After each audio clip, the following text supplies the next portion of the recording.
पौराणिक काल में एक लड़की थी जिसका नाम था वृंदा। राक्षस कुल में उसका जन्म हुआ था। वृंदा बचपन से ही भगवान विष्णु जी की परम भक्त थी। बड़े ही प्रेम से भगवान की पूजा किया करती थी।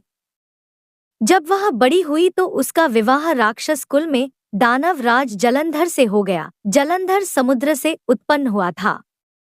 वृंदा बड़ी ही पतिव्रता स्त्री थी, सदा अपने पति की सेवा किया करती थी।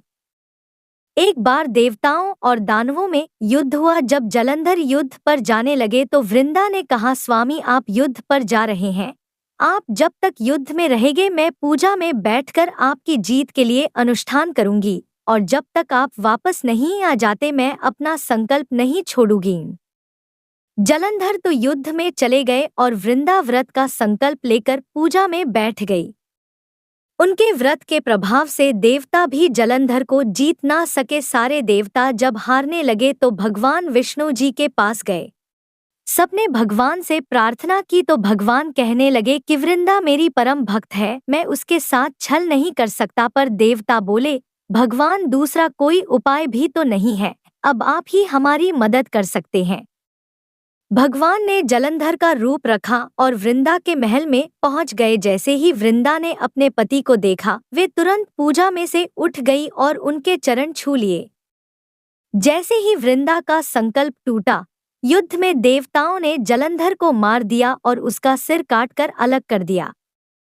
उसका सिर वृंदा के महल में जा गिरा। जब वृंदा ने देखा कि मेरे पति का सिर तो कटा पड़ा है, तो फिर ये जो मेरे सामने खड़े हैं ये कौन है? उन्होंने पूछा, आप कौन हैं जिसका स्पर्श मैंने किया? तब भगवान अपने रूप में आ गए, पर वे कुछ ना बोल सके। वृंदा सारी बात समझ गई। उन्होंने भगवान को श्राप दे दिया, आप पत्थर के हो जाओ। भगवान तुरंत पत्थर के हो गए। सभी देवता हाहाकार करने लगे। लक्ष्मी जी रोने लगी और प्रार्थना करने लगी। तब वृंदा जी ने भगवान का शाप विमोचन किया और अपने पति का सिर लेकर वे सती हो गई। उनकी राख से एक पौधा निकला। तब भगवान विष्णु जी ने कहा, आज से इनका नाम तुलसी है और मेरा एक रूप इस पत्थर के रूप में रहेगा, जिसे शालिग्राम के नाम से तुलसी जी के साथ ही पूजा जाएगा, और मैं बिना तुलसी जी के भोग स्वीकार नहीं करूंगा। तब से तुलसी जी की पूजा सभी करने लगे और तुलसी जी का विवाह शालिग्राम जी के साथ कार्तिक मास में किया जाता है।